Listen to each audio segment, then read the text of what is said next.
fait d'agir sur votre vie d'une manière extraordinaire. Alors ce matin, je suis venu avec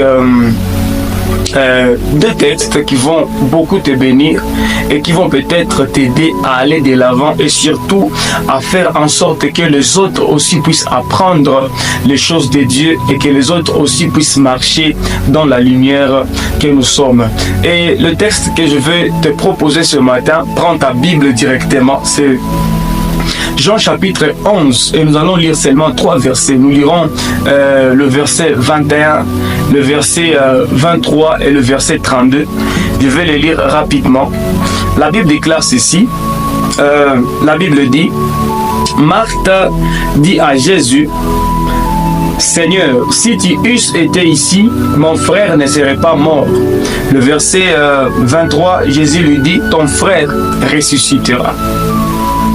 Je pars lire le verset 32 directement. La Bible déclare, lorsque Marie fut arrivée là où était Jésus et qu'elle le vit, elle tomba sur ses pieds et lui dit, Seigneur, si tu eusses été ici, mon frère ne serait pas mort. Alors si vous remarquez bien dans ce texte, il y a ces deux phrases qui sont en train de revenir sur la phrase que Marthe a dit à Jésus et la phrase que Marie vient de dire à Jésus. Elles ont toutes dit, si tu eusses été ici, mon frère ne serait pas mort. Et la réponse de Jésus était toujours, ton frère ressuscitera. Qu'est-ce qu'ils sont en train de vouloir dire par là? Ils sont en train de vouloir dire que partout où il n'y a pas Jésus, il y a la mort. Partout où il n'y a pas Christ, il y a la mort. Ça veut tout simplement dire que tous ceux-là qui n'ont pas Jésus sont morts. Bien qu'ils pensent qu'ils sont vivants.